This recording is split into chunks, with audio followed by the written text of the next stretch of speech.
Hello students, physics में lecture number 108 नया topic capacitor start करते हैं। तो कैपेसिटर के लिए हम बोल सकते हैं कि एक कंडक्टिंग डिवाइस जो चार्ज स्टोर करने के काम में आ रही होती है, या बोल सकते हैं कि एनर्जी स्टोर करने के काम आ रही है in the form of electric field. तो एक कंडक्टिंग बॉडी इसको हम बोल रहे हैं और इसको यूज कर रहे हैं as a charge storing device या as a energy storing device. लेकिन एनर्जी किस फॉर्म में? इलेक्ट्रिक फील्ड की फॉर्म में ये एनर्जी स्टोर कर रहा होगा। अब इलेक्ट्रिक फील्ड के अंदर एनर्जी हमें यूनिट वॉल्यूम में पता है, इस तरह से होती है। तो यहाँ पे ये एनर्जी जो स्टोर करेगा इसी इलेक्ट्रिक फील्ड की फॉर्म में स्टोर कर रहा होगा, कुछ चार्ज स्टोर करेगा। अब कंडक्टर के बारे में हम पहले इलेक्ट्रोस्टैटिक्स में देख चुके हैं कि कंडक्टर के इनसाइड चार्ज 0 होगा। इलेक्ट्रोस्टैटिक्स में चार्ज जब स्टैटिक हो गया तो चार्ज जो होगा वो केवल कंडक्टर की सरफेस पे होगा। जस्ट सरफेस पे electric field sigma by epsilon not बोल सकते हैं। इलेक्ट्रिक फील्ड लाइन सरफेस के परपेंडिकुलर जाएंगी।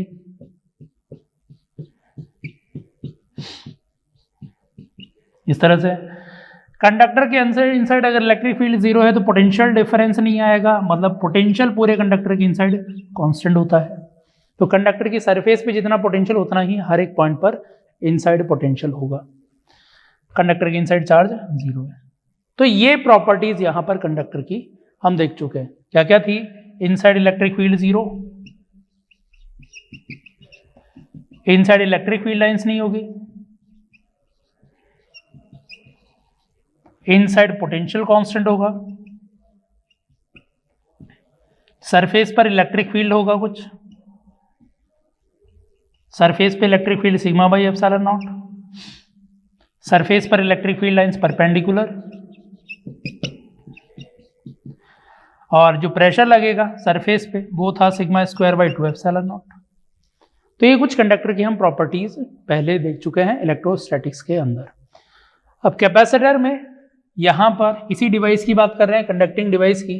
तो एक कैपेसिटर मतलब एक डिवाइस है जो चार्ज स्टोर कर रहा है या एनर्जी स्टोर कर रहा है in the form of electric field.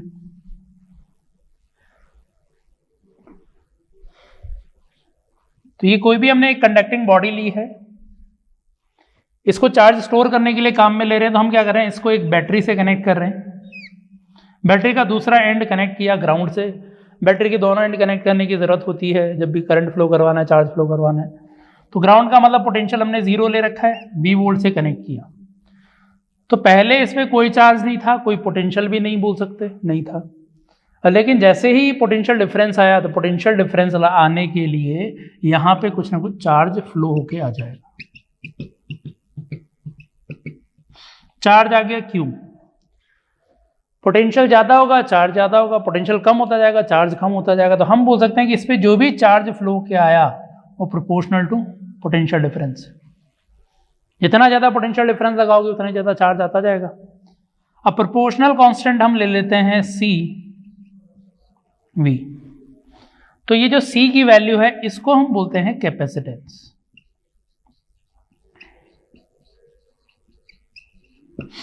Capacitance मतलब चार्ज स्टोर करने की कैपेसिटी कितनी है, कितना चार्ज स्टोर कर सकता है पर यूनिट वोल्टेज। कि एक यूनिट वोल्टेज लगाएं तो जो चार्ज स्टोर होगा इस पे वो होगा कैपेसिटेंस, उसको बोल रहे हैं। तो हम बोल सकते हैं कि जितने ज्यादा इसका कैपेसिटी होगा, कैपेसिटेंस होगा, उतना ही ज्यादा चार्ज स्टोर करेगा। चार्ज स्टोर करने की कैपेसिटी है ये, ठीक। कैपेसिटेंस यूनिट क्या हो जाएगी कैपेसिटेंस की? तो कैपेसिटेंस की यूनिट हो गई charge upon voltage, coulomb per volt. लेकिन इसको हम फैरेड से भी बोलते हैं, फैरेड। और 1 farad equals to 1 coulomb per volt होगा। डायमेंशन, तो उसकी डायमेंशन क्या होगी? Coulomb charge 80 by voltage. Voltage हम बोलते हैं energy per unit charge, energy potential energy per unit charge. Charge नीचे तो ऊपर भेज दिया, इसका स्क्वायर हो गया, ठीक। तो डायमेंशन आ गया m-1 L2T-4 और A+2। सही लिखा ये प्लस। तो m-1 L-2 T की वैल्यू 4 A2, ये हो गया इस पर डायमेंशन। ठीक है, तो यहाँ पर ये इसका डायमेंशन आ जाएगा, स्केलर क्वांटिटी है क्योंकि एक कैपेसिटी डिफाइन कर रहा है यूनिट वॉल्यूम पे, वॉल्यूम वोल्टेज पे चार्ज की। अब ये तो एक सिंगल कैपेसिटर, हमने एक सिंगल कंडक्टिंग बॉडी ली है। दो नॉर्मली हम दो कंडक्टिंग बॉडी से मिला के कैपेसिटर बोलते हैं, एक से भी होगा लेकिन दो नॉर्मली रहती है सरफेस। तो दो सरफेस ली,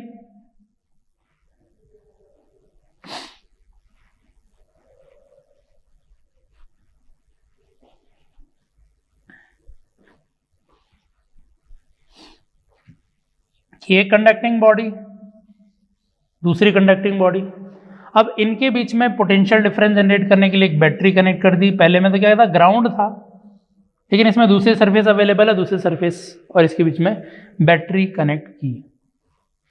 होगा क्या, बैटरी कनेक्ट करने पे पोटेंशियल डिफरेंस क्रिएट हुआ, एक से चार्ज उठा के दूसरी तरफ फ्लो करवा देगा। ये फ्लो करवाया, इधर से चार्ज उठाया, या ये लो पोटेंशियल पे है, ये हाई पोटेंशियल पे है, तो इस पे चार्ज आएगा पॉजिटिव, इस पे चार्ज आएगा नेगेटिव।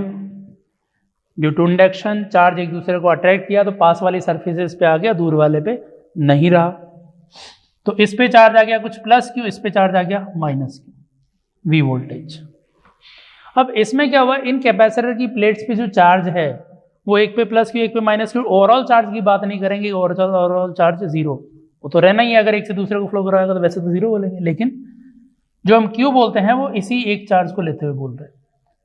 तो जो भी कैपेसिटर पे चार्ज आया Q proportional to voltage, proportional constant ले लिया सी, तो कैपेसिटेंस डिफाइन हो गया क्यू बाई वी से। यहाँ पे ये ध्यान रखना कि ऐसा नहीं कि चार्ज डबल कर दिया तो कैपेसिटेंस डबल हो गया, चार्ज डबल कर दिया तो वोल्टेज डबल हुआ। फिर कैपेसिटेंस कांस्टेंट है, कैपेसिटेंस डिपेंड करेगा शेप पे, सेपरेशन पे, मीडियम पे, इन पर डिपेंडेंट होता है। तो ये इसकी ज्योमेट्री पे डिपेंड करता हुआ, ज्योमेट्री और मीडियम पे डिपेंड करता हुआ बोल सकते हैं इसको, ठीक है। अब यही मेथड हम यूज करते हुए कैपेसिटेंस कैलकुलेट कर रहे हैं अलग अलग सिस्टम में।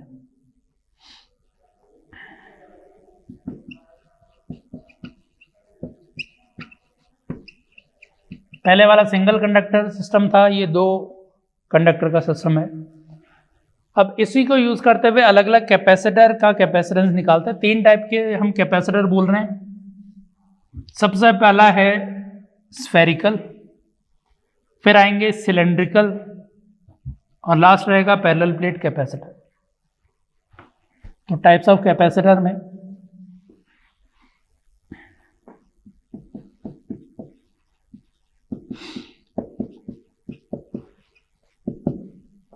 सबसे फर्स्ट है स्फेरिकल कैपेसिटर। अब स्फेरिकल में भी सिंगल स्फेयर, जैसे पहला लिया था एक ही कंडक्टर, तो सिंगल एक स्फेयर है उसमें, तो एक सिंगल स्फेयर है। इसका कैपेसिटेंस हमें कैलकुलेट करना है। तो कैपेसिटेंस कैलकुलेट करने के लिए कंडक्टर है ये, ग्राउंड एक वोल्टेज V और दूसरी तरफ ग्राउंड से कनेक्ट कर दिया। होगा क्या, ग्राउंड से चार्ज खींचेगा और इसको प्रोवाइड करेगा, पोटेंशियल डिफरेंस आया इसलिए। तो यहां पर इस वाली सरफेस पे चार्ज कुछ जनरेट हो गया, आ गया कुछ पॉजिटिव चार्ज। कंडक्टर है, सरफेस पे चार्ज आएगा क्यों। अभी पोटेंशियल कहाँ का है, ये अगर ग्राउंड जीरो है तो इसका पोटेंशियल फिर V हो गया, इसका मतलब इस सरफेस का। और कंडक्टर के इनसाइड भी वही होता है, तो पूरे कंडक्टर का पोटेंशियल V बोल सकते हैं। तो इस पूरे कंडक्टर का जो पोटेंशियल V है वो पोटेंशियल वही है जो सरफेस पर है। और पोटेंशियल सरफेस पर कितना होता है चार्ज के टर्म में, तो V इक्वल्स टू के क्यू बाय आर। कंडक्टर की सरफेस में पोटेंशियल ये होता है, K को 1/4πε0 लिख दिया। अब कैपेसिटेंस हम डिफाइन कर रहे हैं C equals to Q by V, इस तरह से डिफाइन करेंगे।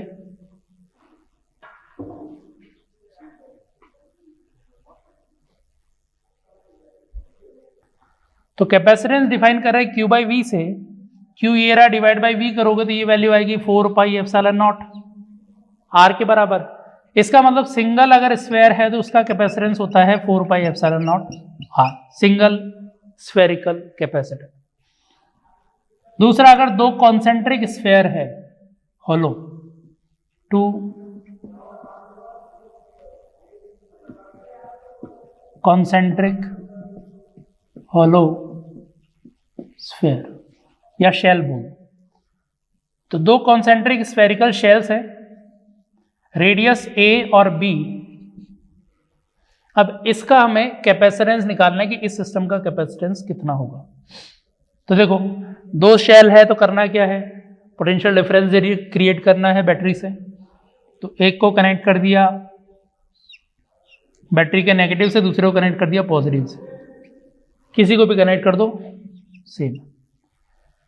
इसकी वजह से क्या होगा कि ये लोअर पोटेंशियल पे, ये हायर पोटेंशियल पे, तो इस पर पॉजिटिव चार्ज आएगा। मैं चार्ज बना रहा हूं आउटर सरफेस या इनर सरफेस की बात नहीं कर रहा हूं, इस पे, तो इस पे चार्ज आया क्यों, इनर सरफेस इनर स्फेयर पे चार्ज आ जाएगा नेगेटिव क्यों। अब कंडक्टर के अंदर हमने चार्ज डिस्ट्रीब्यूशन जब देखा था तो ये था कि कंडक्टर में अंदर कोई चार्ज नहीं रखा होता, इनर सरफेस पे चार्ज जीरो होता है, जीरो है। आमने सामने वाली सरफेस पे चार्ज इक्वल एंड अपोजिट है, तो इस पे माइनस क्यू, तो प्लस क्यू अंदर वाली सरफेस पे ही आ जाएगा, बाहर वाली सरफेस पे नहीं है। वैसे तो हमें इससे मतलब नहीं है कि ये बाहर वाली सरफेस पे है अंदर वाली सरफेस पे है, हमें तो केवल पोटेंशियल डिफरेंस और चार्ज में रिलेशन निकालना है। लेकिन अगर फिर भी अगर हमें ड्रॉ करना हो तो ये अंदर वाली सरफेस पे इलेक्ट्रिक ये चार्ज आया था। अब पोटेंशियल डिफरेंस लिखना है, उसमें पोटेंशियल इसलिए लिख दिया था क्योंकि ग्राउंड था, इसलिए पोटेंशियल डिफरेंस। तो पोटेंशियल लिख के फिर डिफरेंस ले, तो आउटर का पोटेंशियल या जो रेडियस बी है उसका पोटेंशियल कितना है। तो इसका पोटेंशियल का मतलब खुद की वजह से नहीं, ओवरऑल पोटेंशियल कितना है। तो ओवरऑल पोटेंशियल देखें तो एक स्फेयर की सरफेस पे पोटेंशियल होता है के क्यू बाय रेडियस, ये हुआ, और इसकी वजह से पोटेंशियल, तो किसी स्फेयर के आउटसाइड पोटेंशियल होता है के तो इसकी वजह से पोटेंशियल आया के क्यू बाय आर, आर मतलब डिस्टेंस जो है उसके सेंटर से, उसके सेंटर से डिस्टेंस बी, तो इसकी वजह से पोटेंशियल आया। पोटेंशियल इस सरफेस का निकालना था, तो एक ये था, ये पोटेंशियल आ गया। अब ये देखोगे तो दोनों इक्वल है, ये जीरो है, मतलब ग्राउंड नहीं कर रखा है, लेकिन आउटर सरफेस का पोटेंशियल ओवरऑल जीरो आ रहा है। ए का इनर का पोटेंशियल कितना है, तो इनर का पोटेंशियल लिखेंगे तो खुद की वजह से पोटेंशियल लिखते हैं के क्यू बाय रेडियस, सही है। इसकी वजह से यहां का पोटेंशियल लिखोगे तो किसी स्फेयर के इनसाइड पोटेंशियल वही होता है जो सरफेस पे होता है, तो इसकी वजह से पोटेंशियल हुआ के क्यू बाय सरफेस। तो ये पोटेंशियल दोनों का आ गया, हमें चाहिए पोटेंशियल डिफरेंस, तो डिफरेंस की वैल्यू आ गई डेल्टा वी जो वी के बराबर है। इसके हिसाब से बी ज्यादा है, ए कम है, तो ये हुआ V B minus V A. V की वैल्यू आ गई वी बी जीरो माइनस ये, तो ये प्लस का हो जाएगा और ये माइनस का हो जाएगा। तो 4 pi epsilon naught Q by 4 pi epsilon naught A B और बी माइनस ए, और कैपेसिटेंस बोल रहे हैं क्यू बाई वी को, तो कैपेसिटेंस आ गया 4 pi epsilon naught A b by b minus a के बराबर। तो ये हमारे पास कैपेसिटेंस आ गया। इस तरह के कॉन्सेंट्रिक स्फेरिकल शेल्स है तो उसका capacitance 4 pi epsilon naught A b by b minus a के बराबर होता है, ठीक है। तो स्फेरिकल कैपेसिटर हो गया। नेक्स्ट आते हैं सिलेंड्रिकल कैपेसिटर पे।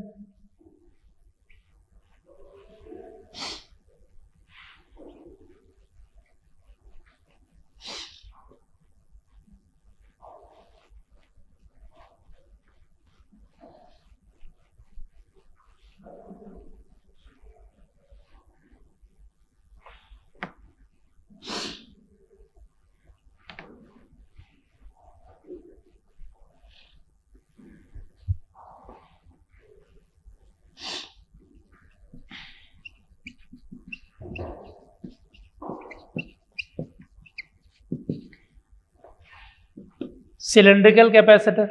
अब इसके अंदर क्या है कि एक सिलेंडर से हम कैपेसिटर नहीं बना पाएंगे, 2 सिलेंड्रिकल शेल्स लेनी पड़ेगी, क्योंकि अगर एक ही ले रहे हैं तो हम पोटेंशियल नहीं लिख पाते हैं आउटसाइड, पोटेंशियल डिफरेंस लिखते हैं ये। तो सिलेंडर में पोटेंशियल डिफरेंस लिख पाते हैं, पोटेंशियल नहीं लिख पाते, इसलिए एक शेल से हम नहीं कैपेसिटर बना रहे, 2 सिलेंड्रिकल शेल से कैपेसिटर बना रहे हैं। और फिर वही 2 का तो तरीका वही है, बैटरी से कनेक्ट करो, बैटरी से कनेक्ट किया V वोल्ट से, किसी को भी पॉजिटिव नेगेटिव ले लो, तो इसकी वजह से इसकी इनर सरफेस पे चार्ज आ गया पॉजिटिव,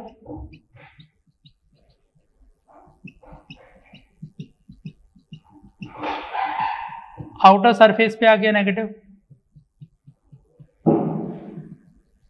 रेडियस A और B इस तरह से आ जाएगा इसमें। तो देखो अब इसका कैपेसिटेंस निकाल रहे हैं, बैटरी कनेक्टेड थी, पॉजिटिव नेगेटिव चार्ज डिस्ट्रीब्यूट हो गया A और B, इसकी लेंथ जो है वो L ले लेते हैं। आउटर सरफेस पे चार्ज +Q, इनर सरफेस पे चार्ज -Q आया। आमने सामने वाले सरफेस पे ही आएगा, क्योंकि फिर से वही कि अंदर कोई चार्ज नहीं है, तो इनर सरफेस पे चार्ज 0, इसके आउटर सरफेस पे चार्ज Q आया, तो सामने वाले सरफेस पे अपोजिट चार्ज आएगा, -Q आया तो +Q आया, और +Q था टोटल चार्ज, तो वो इनर आ गया, आउटर सरफेस पे चार्ज नहीं बचा। ये चार्ज डिस्ट्रीब्यूशन भी इसी तरह का हो गया, वैसे उसकी जरूरत नहीं है, हमें तो दोनों के बीच में पोटेंशियल डिफरेंस निकालना है। तो पोटेंशियल डिफरेंस, तो देखो अब पोटेंशियल नहीं लिख पा रहे हैं, सीधा पोटेंशियल डिफरेंस लिखना है, तो हम क्या करें, दोनों की वजह से अलग अलग पोटेंशियल डिफरेंस लिख रहे हैं। इसकी वजह से तो सीधा पोटेंशियल डिफरेंस 0 बोल दूं क्या, इसकी वजह से इलेक्ट्रिक फील्ड लाइन, किसी शेल की वजह से इलेक्ट्रिक फील्ड लाइन इनसाइड नहीं होता है, आउटसाइड इलेक्ट्रिक फील्ड होता है।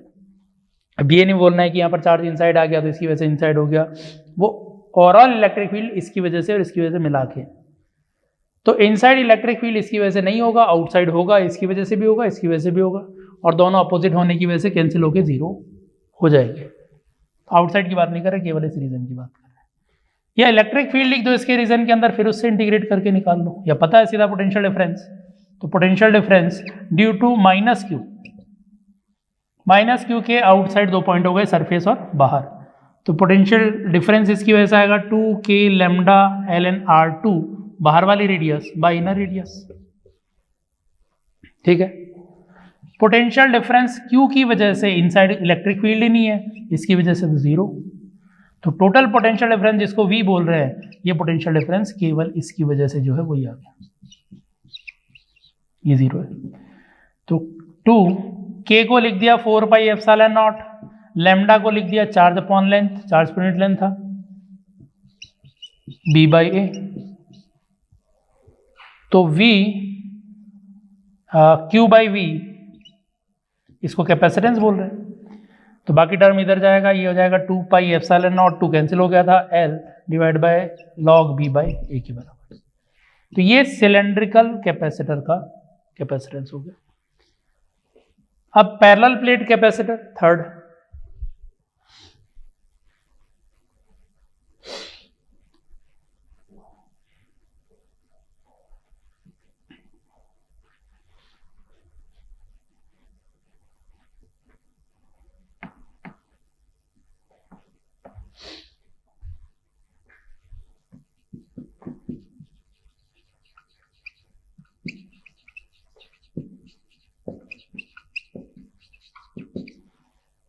कि कैपेसिटर की 2 प्लेट है, वो एक दूसरे के पैरेलल है,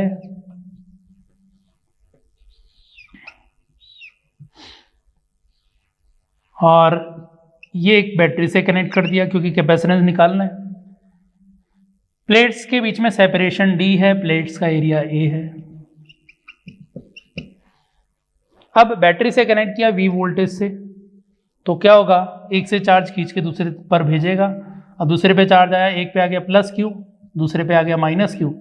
अब इस पे जो चार्ज आया वो इनर सरफेस पर आया कुछ, इसने इसके नेगेटिव चार्ज को अट्रैक्ट किया, तो ओवरऑल हम बोल सकते हैं कि पूरा पूरा चार्ज अट्रैक्ट हो गया, क्योंकि आमने सामने वाले सरफेस पे इक्विवेलेंट अपोजिट होना चाहिए था, तो इस पे प्लस क्यू है तो इस पे माइनस क्यू आ गया, और आउटर सरफेस पे इक्वल होना चाहिए, वो 0 है।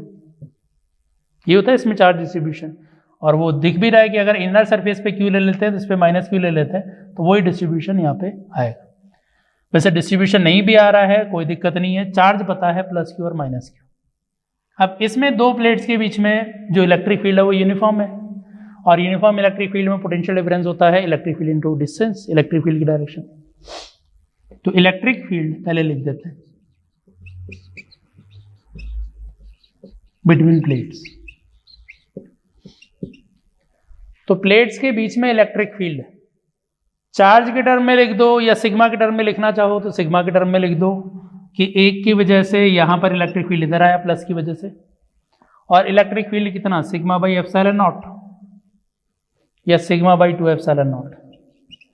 देखो अलग अलग तरीके से सोच के लिख सकते हैं। अगर तुम बोल रहे हो कि कंडक्टर है, सिग्मा उसकी चार्ज डेंसिटी है बाई एप्सिलॉन नॉट, तो सिग्मा हर जगह सेम नहीं है, लेकिन फिर भी मान लिया एक बार सिग्मा सेम है। सेम क्यों नहीं है? क्योंकि इनर सरफेस पे चार्ज है आउटर पे है ही नहीं। तो सिग्मा लिखोगे तो टोटल चार्ज अपॉन एरिया। अब जब सिग्मा बोल रहे हो तो ये सोच ही नहीं रहे कि चार्ज किस पे ज्यादा है किस पे कम, हम बोल रहे हैं टोटल चार्ज सिग्मा, तो सिग्मा लिख दिया क्यू बाय एरिया। अब इसका सरफेस एरिया कितना है? सरफेस एरिया प्लेट का एरिया ये है, लेकिन जब सरफेस की बात करते हैं तो दो सरफेस हो गई, तो सरफेस एरिया इसमें 2 है। अगर हम ये बोलें कि नहीं इस पे तो एक सरफेस पे चार्ज ही नहीं है, एक पे है, तो दो लेयर बोल दो कि एक लेयर जिस पे चार्ज नहीं है, दूसरी लेयर जिस पे चार्ज है, तो एक लेयर की वजह से सिग्मा बाई 2 एप्सिलॉन नॉट। अब सिग्मा कितना है? क्यू बाई ए।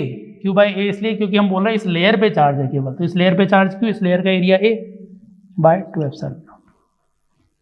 तो यही याद रखो कि क्यू बाई 2 एप्सिलॉन नॉट होता है जब चार्ज के टर्म में लिखना है, तो ताकि ये कंडक्टर नॉन कंडक्टर हो, एक लेयर हो, दोनों लेयर पे चार्ज हो, सोचना ही नहीं पड़े।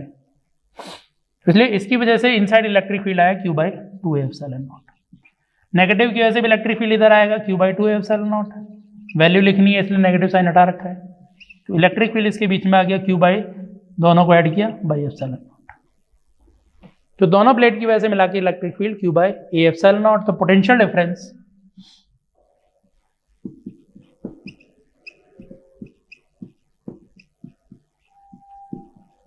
V equals to E into d, ये होगा यूनिफॉर्म इलेक्ट्रिक फील्ड है तो है यूनिफॉर्म, तो Q by a epsilon naught d. और कैपेसिटेंस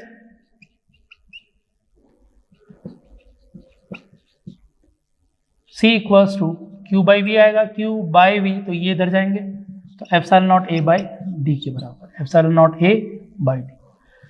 तो ये आ गया पैरेलल प्लेट कैपेसिटर का कैपेसिटेंस। ए प्लेट्स का एरिया, सरफेस एरिया नहीं, प्लेट का एरिया, डी प्लेट्स के बीच में separation, epsilon naught relative permittivity of permittivity of free space vacuum.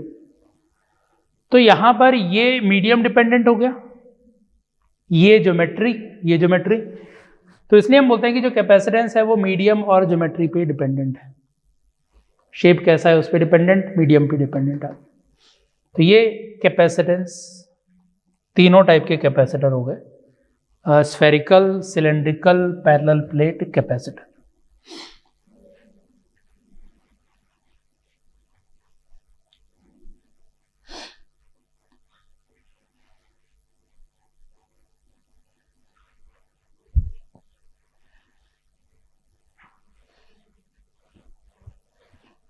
अब इसके बाद अगर हमें कैपेसिटर सीरीज या पैरेलल में दे रखे हैं तो series parallel combination of capacitor देखते हैं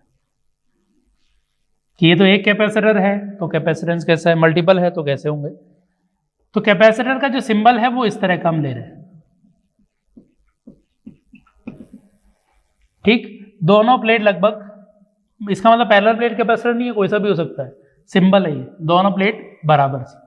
कई जगह इस तरह से भी बना होगा, थोड़ा कर्व हो सकता है, इधर कर्व बना होगा, तो ये भी पैरेलल प्लेट कैपेसिटर है। बस ये मत बना देना ये बैटरी का सिंबल है। तो ये बैटरी है जिसमें एक प्लेट को लार्ज एक को स्मॉल बनाते हैं, दो लाइंस जब बना रहे होते हैं तो कैपेसिटर का सिंबल पैरेलल लाइंस इस तरह की होगी। अब सीरीज पैरेलल कॉम्बिनेशन,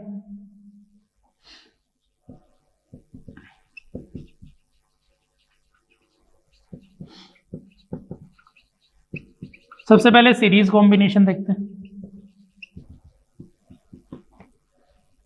तो अगर हमें जैसे ये 3 कैपेसिटर दे दिए, एक दूसरे के साथ इस तरह से कनेक्टेड है, और अब इसके अंदर हमें देखना है कि किस तरह से चार्ज पोटेंशियल इक्विवेलेंट है। तो इसके इक्विवेलेंट का मतलब तीनों की जगह एक कैपेसिटर हमें लेना है। जो पोटेंशियल डिफरेंस यहां लगा रखा है वही पोटेंशियल डिफरेंस यहां लगाना है। जो चार्ज इसमें फ्लो हो रखा है वही चार्ज यहां पे फ्लो होना चाहिए। ठीक है, तो देखें सबसे पहले इनमें चार्ज के लिए देख लेते हैं। तो अगर ये कैपेसिटर जो है आपस में सीरीज में है तो बोल सकता हूं कि जो भी करंट यहां से फ्लो हो रहा है वो फ्लो होता हुआ इसमें से भी गया, इसमें से भी गया, इसमें से भी गया। वैसे तो फ्लो करके क्रॉस नहीं करता, लेकिन जब हम बैटरी कनेक्ट कर रहे हैं, चार्ज फ्लो की बात कर रहे हैं, तो इस तरह से बोल सकते हैं।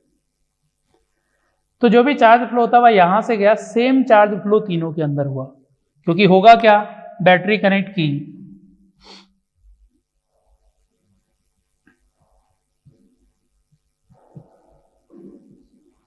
बैटरी का काम क्या है, चार्ज फ्लो करवाना, या पोटेंशियल डिफरेंस क्रिएट करना, ये बोल दो। तो बैटरी क्या करेगी, इधर से एक नेगेटिव चार्ज उठाएगी, वो नेगेटिव चार्ज उठाया, इस वाले प्लेट पर पटक दिया, प्लस क्यू। अब क्या होगा, ये प्लस क्यू आएगा तो इस पे से चार्ज इंड्यूस करेगा, पॉजिटिव नेगेटिव चार्ज को खींचेगा और पॉजिटिव को रिपेल करेगा, तो सामने वाले सरफेस पे नेगेटिव चार्ज जनरेट हो जाएगा, इक्वल एंड अपोजिट, क्योंकि इसकी इलेक्ट्रिक फील्ड लाइन सारी सारी जाके सामने सरफेस पे एंड होगी। अब नेगेटिव यहां पे आया तो पॉजिटिव फिर इधर चला गया, क्योंकि ये तो आइसोलेटेड है दोनों मिला के, क्योंकि कैपेसिटर में क्रॉस करेंगे नहीं एक से दूसरे में, तो यहां से चार्ज खिंच के आ गया, इधर नेगेटिव तो इधर बच गया पॉजिटिव, सेम पॉजिटिव, सेम वही पॉजिटिव। अब इस पे पॉजिटिव आया तो इसने सामने वाले सरफेस से खींच लिया नेगेटिव चार्ज अपनी तरफ, तो इस इनर सरफेस पे आ गया नेगेटिव चार्ज, पॉजिटिव चार्ज को रिपेल कर दिया, पॉजिटिव चार्ज यहां पहुंच गया, और ये पॉजिटिव नेगेटिव वही कॉम्बिनेशन बन गया। इसलिए हम बोल सकते हैं कि सीरीज के अंदर जो चार्ज फ्लो होता है वो सेम होता है। तो चार्ज फ्लो सेम, तो इसलिए जो पहले पर चार्ज है, दूसरे पे चार्ज है, तीसरे पे चार्ज है, सेम वही है जो इक्विवेलेंट पे हमें लेना है, या चार्ज जो टोटल फ्लो हुआ था। फिर वोल्टेज, पोटेंशियल डिफरेंस,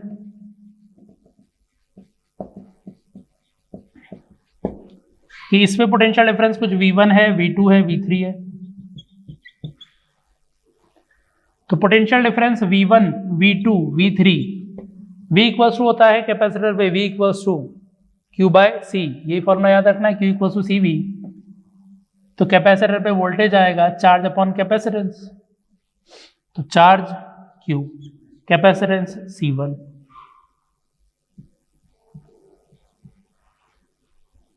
दूसरे पर charge same Q, capacitance C2, same charge, capacitance.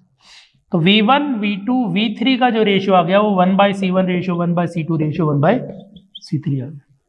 इसका मतलब वोल्टेज कैपेसिटेंस के इनवर्स रेशियो में डिवाइड होगा। ठीक है, तो V1, V2, V3 का रेशियो आ गया।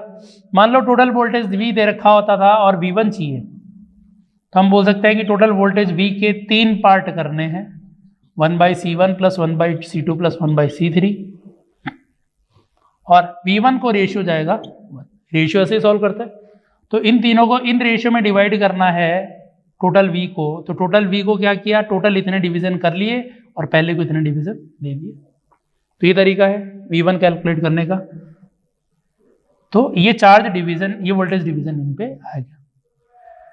अब इक्विवेलेंट कैपेसिटेंस,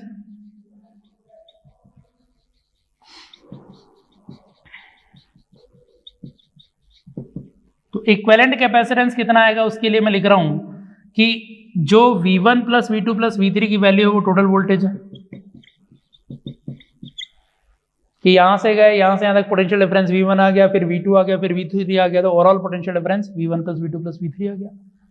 अब V यहां से V इक्वल्स टू जो भी टोटल चार्ज फ्लो हुआ है Q बाय C। V1 कितना है, Q by C1, Q by C2, Q by C3, क्योंकि सेम चार्ज ही तो है, सब में चार्ज सेम फ्लो हुआ है और वही चार्ज यहाँ पे फ्लो करवाना है। तो यहां से 1/C इक्विवेलेंट की वैल्यू आ गई, 1/C1 plus 1/C2 plus 1/C3। Capacitor inverse ratio में कैपेसिटेंस ऐड हो रहा है इनका। तो जो रेजिस्टेंस के पैरेलल में आता था वो यहाँ पे सीरीज में आ रहा है, तो सीरीज में जो आता था वो यहाँ पे पैरेलल में आना चाहिए। देख लेते हैं पैरेलल में। तो नेक्स्ट है पैरेलल कॉम्बिनेशन।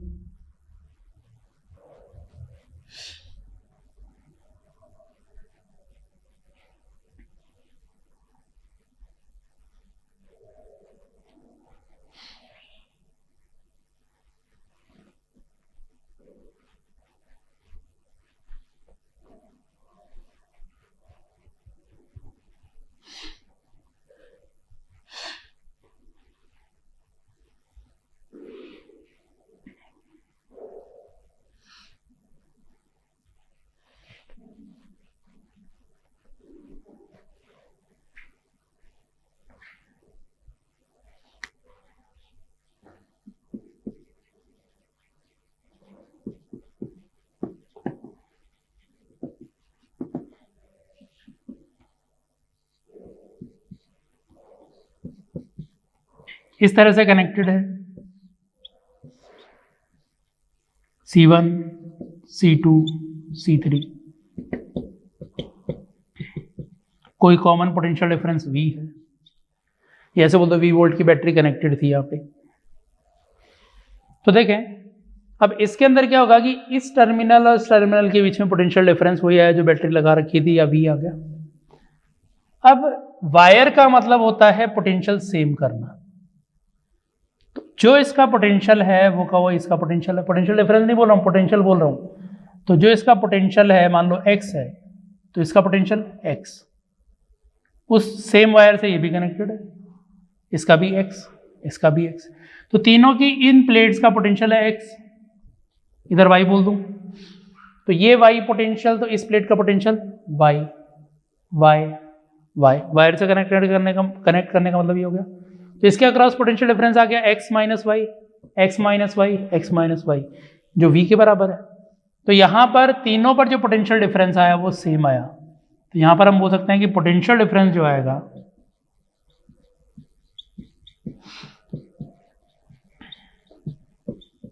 वो V1, V2, V3 तीनों पर बराबर है। तो पैरेलल के अंदर पोटेंशियल डिफरेंस बराबर होता है, सीरीज में चार्ज सेम होता है। अब इसमें चार्ज कैसे होगा, तो पहले पर चार्ज, दूसरे पर चार्ज, तीसरे पर चार्ज। चार्ज लिखेंगे Q बराबर CV, C1 वोल्टेज V है, दूसरे पे charge C2 capacitance C2 voltage V, C3 V, यही होगा, वोल्टेज सेम था। तो इसका मतलब इसमें चार्ज डिवाइड होगा कैपेसिटेंस के रेशियो में। तो तीनों में जो चार्ज का रेशियो है वो C1 C2 C3 के रेशियो में। ठीक है, अब टोटल चार्ज मान लो बता दिया हो कितना टोटल चार्ज फ्लो हुआ, पहले पे चार्ज कितना है, तो टोटल चार्ज जो है वो इन तीनों में डिवाइड हो रहा है इन रेशियो में। पहले पे चार्ज गया, ठीक है। इक्विवेलेंट कैपेसिटेंस,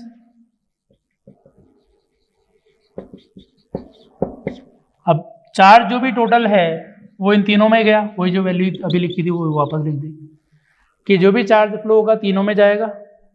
और इक्विवेलेंट अगर बना रहे हैं तो इक्विवेलेंट का मतलब ये है कि यहां से भी चार्ज वही फ्लो होना चाहिए। तो इक्विवेलेंट में charge flow Q equals to C equivalent V। पहले पे charge C1 same voltage, C2 same voltage, C3 same voltage. तो यहाँ पे C इक्विवेलेंट की वैल्यू आ गई C1 plus C2 plus C3। इसका मतलब जो वहाँ पे सीरीज कॉम्बिनेशन रेजिस्टेंस में वो यहाँ पे पैरेलल का रिजल्ट दे रहा है, और वो वहाँ पे जो पैरेलल कॉम्बिनेशन था वो यहाँ पे सीरीज वाला रिजल्ट बता रहा है। ठीक है, तो ये यहाँ पर सीरीज पैरेलल कॉम्बिनेशन कैपेसिटर्स का।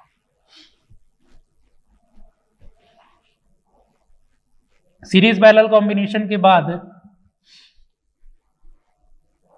आगे बढ़ते हैं।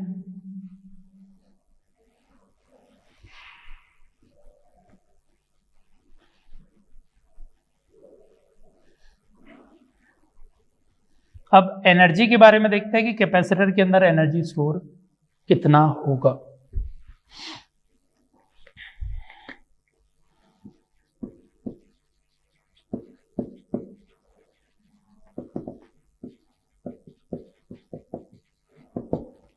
कोई एक कैपेसिटर है, V वोल्ट से चार्ज किया, इस पे चार्ज Q आ गया, इसका कैपेसिटेंस C है।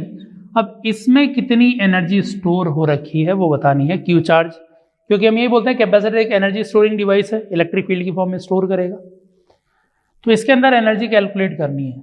तो देखो, जैसे हमने पहले शुरुआत में इलेक्ट्रोस्टैटिक्स में एक सिस्टम की एनर्जी कैलकुलेट की थी, तो सिस्टम की एनर्जी कैसे कैलकुलेट की थी कि एक एक चार्ज को इनफाइनाइट से लाओ और इसको फॉर्म करो सिस्टम को, और सिस्टम को बनाने में जो भी एनर्जी खर्च हुई, जो भी वर्क करना पड़ा, वो इसकी एनर्जी बोल सकते हैं, है ना। तो देखो, अब इस पे चार्ज जो है वो कुछ बैटरी जब लगाएंगे तो बैटरी क्या करेगी, इधर से चार्ज उठा के इधर से इधर फ्लो करवाएगी। वर्क डन बाय बैटरी नहीं निकाल रहे, चार्ज को यहां से यहां फ्लो करवाने पर work done against electric field निकाल रहे हैं।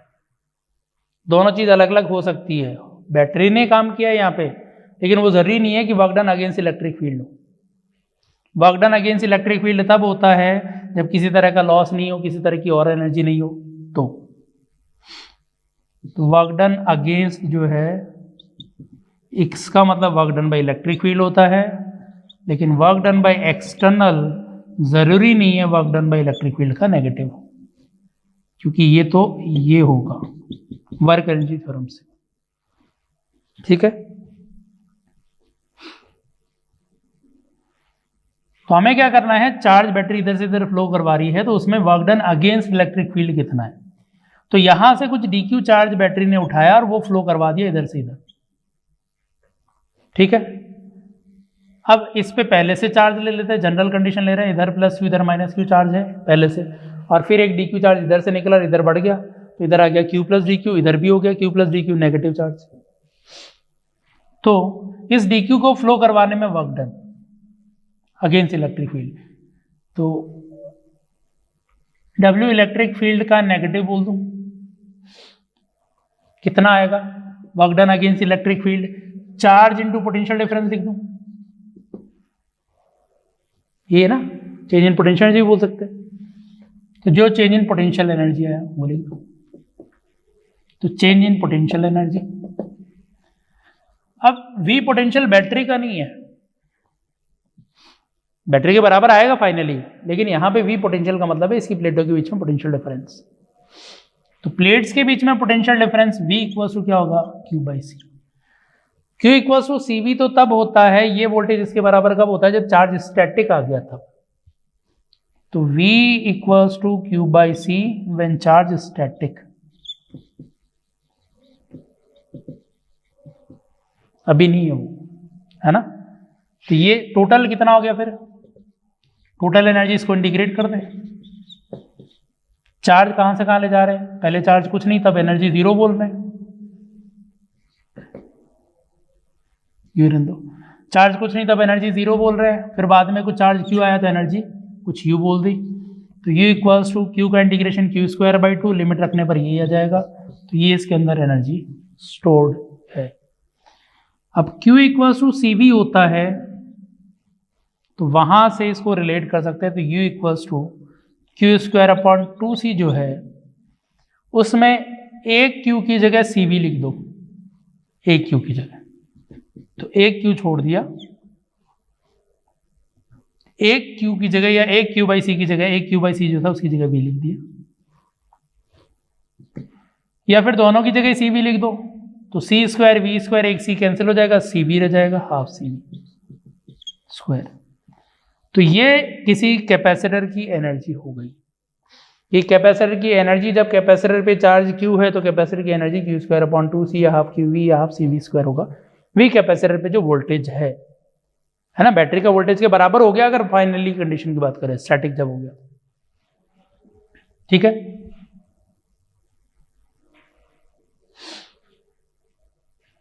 अब आए आगे, वर्क डन बाय बैटरी निकाल रहे हैं कि इस प्रोसेस में वर्क डन बाय बैटरी कितना है। बैटरी भी काम कर रही है, बैटरी इस डीक्यू चार्ज को फ्लो करवाते हुए इधर से इधर ले जा रही है, तो बैटरी ने उस चार्ज को लो पोटेंशियल से हाई पोटेंशियल की तरफ पटक दिया, उसकी एनर्जी इंक्रीज कर दी। तो वर्क डन बाय बैटरी क्या हुआ, उसकी जो एनर्जी इंक्रीज की, ठीक है ना। तो वर्क डन बाय बैटरी कितना हुआ, चार्ज डीक्यू को लो पोटेंशियल से हाई पोटेंशियल में पटक दिया, ये एनर्जी इंक्रीज। अब इसमें V की वैल्यू Q बाई सी नहीं है, यहाँ पर V है मतलब बैटरी का वोल्टेज है, Q DQ मतलब बैटरी से जो चार्ज फ्लो हुआ है, तो इसलिए DW बराबर कितना आ गया DQV, और टोटल वर्क डन कितना आ गया W equals to integration of DW integration of DQV, charge zero से कुछ भी Q फ्लो हुआ इसमें टोटल, तो W equals to V constant, battery का वोल्टेज तो कांस्टेंट है ना, तो ये हो गया Q इंटू V के बराबर। तो इसमें जितनी एनर्जी स्टोर हो रखी है उसका डबल है वर्क इस सिचुएशन में, किसी दूसरी सिचुएशन में अलग हो सकता है, लेकिन यहां पे Q का मतलब क्या है, चार्ज फ्लो। ध्यान रखना ये चार्ज फ्लो है, ये चार्ज ऑन कैपेसिटर है, charge flow Q charge on capacitor, V potential difference across capacitor, C capacitance. तो ये सारे कैपेसिटर के बारे में बात कर रहे हैं, यहाँ पे सारी चीजें बैटरी के बारे में बात कर रहे हैं। तो Q बैटरी पे चार्ज नहीं, बैटरी से चार्ज फ्लो है, ठीक है। तो ये एनर्जी और वर्क डन बाय बैटरी आ गया कैपेसिटर में।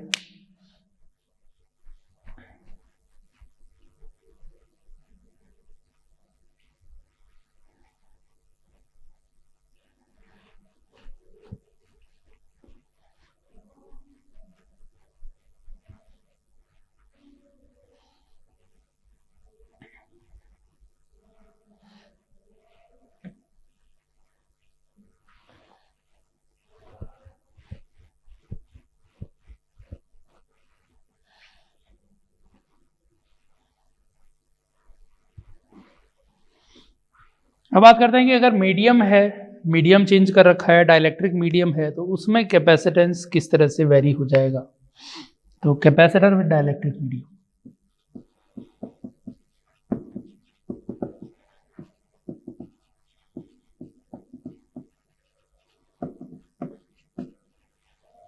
कि अगर कैपेसिटर की प्लेट्स के बीच में मीडियम अगर रखा हुआ है तो कैपेसिटेंस कैसे लिखेंगे, इलेक्ट्रिक फील्ड कैसे लिखेंगे, ये सारी चीजें। तो किसी कैपेसिटर की प्लेट्स के बीच में गैप तो वैसे कम लेते हैं, लेकिन यहाँ पे समझने के लिए हम थोड़ा गैप ले रहे हैं, और मीडियम इसकी सरफेसेस को टच कर रहा है, लेकिन फिर भी हम थोड़ा गैप से समझ रहे हैं इसको। जो मीडियम है वो डाइलेक्ट्रिक है लेकिन कंडक्टिंग नहीं है, नॉन कंडक्टिंग मीडियम बोल रहे हैं, तो टच हो रहा होगा तो चार्ज फ्लो नहीं करवाएगा, ये सिचुएशन है। इस पे चार्ज आ रखा है Q माइनस Q। अब इसकी वजह से क्या होगा, इस चार्ज की वजह से ये चार्ज इसके अंदर से जो नेगेटिव चार्ज है उसको अपनी तरफ खींचेगा, लेकिन इसके अंदर कोई फ्री इलेक्ट्रॉन नहीं है कि इलेक्ट्रॉन इधर आ गए, इसके अंदर तो बाउंडेड इलेक्ट्रॉन्स है। न्यूक्लियस पे positive charge, surrounding electron negative charge. तो इसकी वजह से इलेक्ट्रॉन्स अट्रैक्ट हुए, तो हम कुछ ऐसे समझ सकते हैं कि इलेक्ट्रॉन्स के अट्रैक्शन की वजह से ऑर्बिट थोड़ा चेंज हो गया, और रिपल्शन की वजह से थोड़ा इलेक्ट्रॉन्स, प्रोटॉन थोड़ा या न्यूक्लियस थोड़ा इधर हो गया। इसको हम ऐसे डिनोट कर सकते हैं, पहले दोनों का सेंटर एक ही जगह था, अब सेंटर एक जगह नहीं रहा, तो इसको हम बोल सकते हैं कि ये पोलराइज्ड हो गया मीडियम। तो जो भी इसके अंदर एटम्स होंगे वो पोलराइज हो जाएंगे, नेगेटिव पॉजिटिव, पोलराइजेशन जनरेट हो गया। कंडक्टर होता तो पूरा चार्ज इलेक्ट्रॉन इधर चले जाते, अंदर इलेक्ट्रिक फील्ड जीरो कर देते। अब पोलराइजेशन की वजह से इफेक्ट तो पड़ा इलेक्ट्रिक फील्ड पे, इलेक्ट्रिक फील्ड लाइंस पे, लेकिन वो जीरो नहीं हुआ है, ऐसे डिस्ट्रीब्यूशन हो गया। अब इसकी वजह से हम इसको ऐसे समझ सकते हैं कि ये जो कैपेसिटर की प्लेट्स है इनके बीच में डाइलेक्ट्रिक मीडियम है, और इधर इंड्यूस चार्ज हो गया नेगेटिव, इधर इंड्यूस चार्ज हो गया पॉजिटिव। इलेक्ट्रॉन्स नहीं आए, ओवरऑल बोल रहा हूं कि इधर की ओर नेगेटिव, ये पॉजिटिव नेगेटिव अंदर वालों का इफेक्ट आपस में कैंसिल होता होगा। अब इसकी वजह से क्या होगा कि इन चार्जेस की वजह से इनसाइड इलेक्ट्रिक फील्ड होगा, इस नेगेटिव पॉजिटिव की वजह से पॉजिटिव की वजह से नेगेटिव की तरफ इंड्यूस इलेक्ट्रिक फील्ड होगा, और दोनों को मिला के नेट इलेक्ट्रिक फील्ड होगा। तो नेट इलेक्ट्रिक फील्ड जो आएगा वो बोलेंगे E, माइनस ई इंड्यूस्ड, है ना। अब नेट इलेक्ट्रिक फील्ड जो है उसको देखते हैं, लिखते भी। तो जो इलेक्ट्रिक फील्ड है इन चार्जेस की वजह से, वो इलेक्ट्रिक फील्ड कैपेसिटर की प्लेट्स के बीच में कितना होता है, Q by A epsilon naught. Epsilon naught है, एप्सिलॉन नॉट K नहीं लिख रहे, इसका डाइलेक्ट्रिक कांस्टेंट K है। ये एप्सिलॉन R जिसको लिखते थे इलेक्ट्रोस्टैटिक्स में, तो डाइलेक्ट्रिक कांस्टेंट।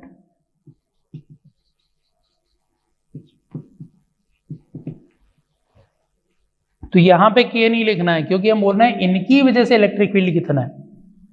ये नहीं बोल रहे कि ये चार्ज रखा हुआ है तो इस मीडियम में इलेक्ट्रिक फील्ड कितना है, बोल रहे हैं इस चार्ज की वजह से और इस चार्ज की वजह से इलेक्ट्रिक फील्ड कितना है। जो हम बाई के लिखते हैं वो तो उसके अंदर मीडियम का भी रोल होता है, वो ओवरऑल इलेक्ट्रिक फील्ड होता है बाई के। लेकिन हम बोले कि इस चार्ज की वजह से इलेक्ट्रिक फील्ड कितना है, तो प्रिंसिपल ऑफ सुपरपोजिशन जब देखते थे तो उसमें क्या बोलते थे कि इसकी वजह से इंडिविजुअल इलेक्ट्रिक फील्ड, इसकी वजह से इंडिविजुअल इलेक्ट्रिक फील्ड, मीडियम की वजह से इंडिविजुअल इलेक्ट्रिक फील्ड, वो मिला के ओवरऑल इलेक्ट्रिक फील्ड जो ये है। तो ओवरऑल इलेक्ट्रिक फील्ड कितना,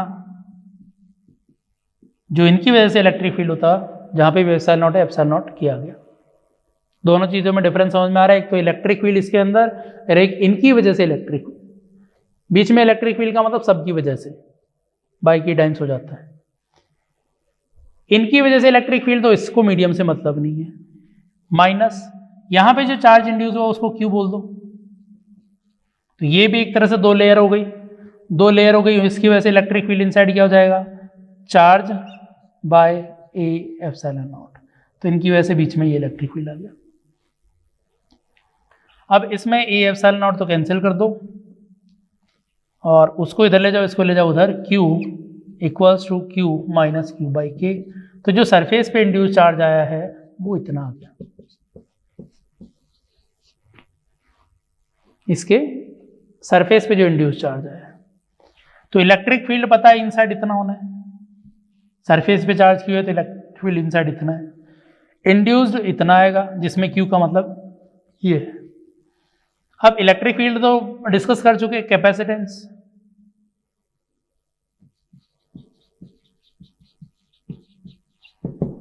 कैपेसिटेंस कैसे लिखे, बीच में पोटेंशियल लिख दें, potential by charge by potential लिख दें। तो चार्ज Q और पोटेंशियल कैसे लिखेंगे, इलेक्ट्रिक फील्ड जो भी इसके बीच में है net into D, electric field into distance. तो C dash equals to Q by net electric field कितना है, electric field Q by A epsilon naught K, net electric field into D. Cancel हो गया तो ये आ गया epsilon naught K A by D. तो वही चीज है कि जहां पे भी एप्सिलॉन नॉट लिखा हुआ था एप्सिलॉन नॉट K आ गया, तो हम बोल सकते हैं कि नया वाला जो कैपेसिटेंस होगा वो K टाइम्स हो जाएगा पहले वाले कैपेसिटेंस के। तो जो इसका कैपेसिटेंस होगा मीडियम रखने पर, मीडियम चेंज करने पर, वो K टाइम्स कैपेसिटेंस बढ़ जाएगा। अब चाहे चार्ज कैसा भी हो, वोल्टेज कुछ भी हो, कैपेसिटेंस इतना है मीडियम की वजह से। और जो इंड्यूस चार्ज आएगा उसकी वैल्यू आ गई, नेट इलेक्ट्रिक फील्ड की वैल्यू, इंड्यूस इलेक्ट्रिक फील्ड की वैल्यू आ चुकी। अब इसके अंदर ये तो पूरे में कैपेसिटर अगर था। अब हम 2 या 3 सिचुएशन की बात करते हैं जब इसमें मीडियम भरा हुआ है लेकिन अलग अलग लेयर्स की फॉर्म में।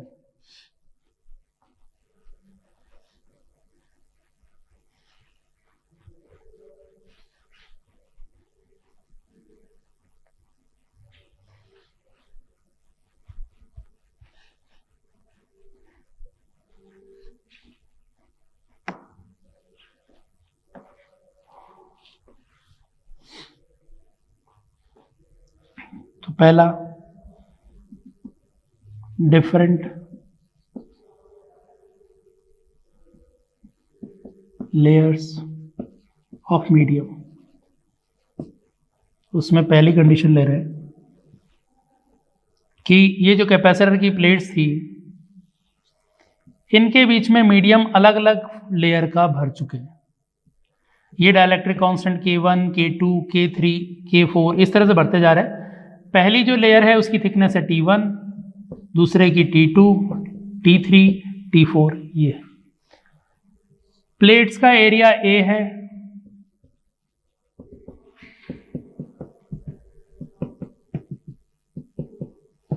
प्लेट्स का एरिया ए ले रखा है, मतलब ये पूरी ए लेयर की एक लेयर, मतलब एक डाइलेक्ट्रिक मीडियम रखा हुआ है। ऐसे बोल सकते हैं कि कॉपी में या किसी नोटबुक में ये जो साइड वाले कवर है वो साइड वाले कवर ये हो गए, और ये डिफरेंट डिफरेंट पेजेस हो गए जिनका एरिया सबका सेम है लेकिन थिकनेस अलग अलग हो सकती है, टोटल थिकनेस से कम है। तो इसको हम ऐसे समझ सकते हैं कि ये एक कैपेसिटर, ये दूसरा कैपेसिटर जो आपस में कनेक्टेड है, तीसरा कैपेसिटर जो आपस में कनेक्टेड है, चौथा कैपेसिटर, इस तरह से आपस में इनके बीच में कनेक्शन हम बोल सकते हैं। तो ये हमारे पास एक कैपेसिटर हो गया डाइलेक्ट्रिक कांस्टेंट K का, K1 का, थिकनेस T1 का।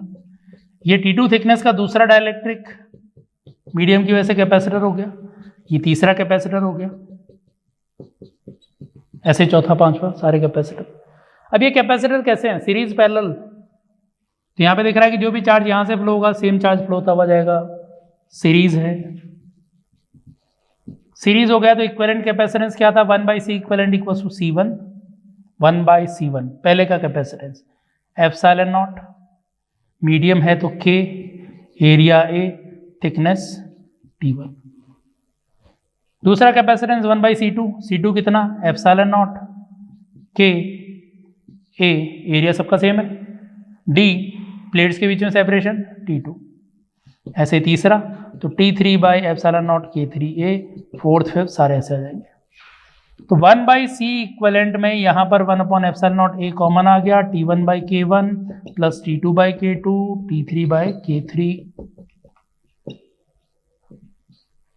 तो C इक्विवेलेंट हो गया epsilon A by T1/K1 plus T2/K2 plus T3/K3। इसमें ये इक्विवेलेंट कैपेसिटेंस बोल सकते हैं। लेकिन अगर सिंगल लेयर हो और पूरी नहीं भरी हो, इसी में ही एक सिंगल लेयर है लेकिन वो पूरा कवर नहीं कर रहा है, केवल बीच में कहीं पे कवर कर रहा है, T थिकनेस का है, पूरा D का था, और ये डाइलेक्ट्रिक कांस्टेंट K है, बाकी वैक्यूम या एयर है। ठीक, इसी से कैपेसिटेंस निकाले इसका। तो एप्सिलॉन नॉट A सभी का एरिया, T1 पहली थिकनेस बाय K1 मीडियम एक, K1 एक है divide by 1, plus T2 by K2 plus T3 by K3 1। तो यहां से इसका जो C इक्विवेलेंट आया उसमें T1 और T2 साथ में क्लब हो गए, T1 प्लस T2 एक साथ हो गए, प्लस T/K। अब T1 प्लस T2 मतलब पूरे D में से ये हटा दो तो बाकी T1 प्लस T2 है। तो एप्सिलॉन नॉट A पूरे D में से ये हटा दो तो बाकी दोनों मिला के थे, तो D minus T plus T/K, ये इसका कैपेसिटेंस है। तो ये इस चीज पे डिपेंड ही नहीं कर रहा कि ये बीच में रखा है कि एक प्लेट के पास रखा है दूसरी प्लेट के पास रखा है, कहीं पे भी रखो इतना ही कैपेसिटेंस आना है इसका। ठीक है, तो ये तो पहली कंडीशन थी जब लेयर्स इस तरह की है। दूसरी कंडीशन लेयर्स हॉरिजॉन्टल में है या पूरी D डिस्टेंस को कवर कर रही है लेकिन एरिया पूरा कवर नहीं कर रही है। तो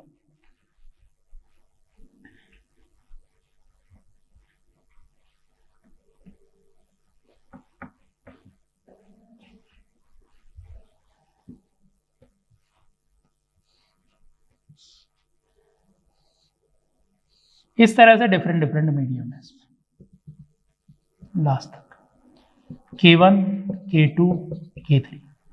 अब क्या होगा, जो प्लेट्स का गैप है वो तो पूरा कवर कर रखा है इस तरह से, तो पूरा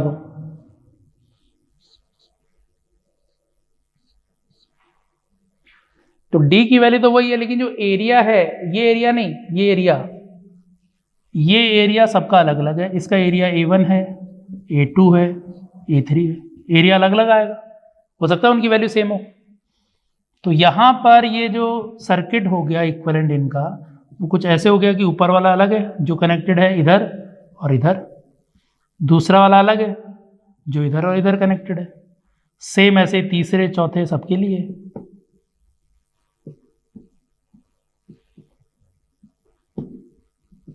ये K1 का, ये K2 का, ये K3 का। तो अब इस बार क्या दिख रहा है, सभी के अक्रॉस पोटेंशियल डिफरेंस सेम है, पैरेलल में हो गए, तो C इक्विवेलेंट ये हो जाएगा। तो पहले का कैपेसिटेंस एप्सिलॉन नॉट के एरिया अलग है, डी सबके लिए सेम है, K2 area A2 bye D सबके लिए सेम। तो C इक्विवेलेंट की वैल्यू आ गई, epsilon naught by D common ले लें तो K1A1 plus K2A2 plus K3A3। तो इतना इक्विवेलेंट कैपेसिटेंस इस कॉम्बिनेशन में मिल जाएगा। ठीक है, तो ये यहाँ तक पार्ट हो गया। नेक्स्ट क्लास में, नेक्स्ट लेक्चर में हम क्वेश्चंस डिस्कस करेंगे इसके बारे में। Thank you.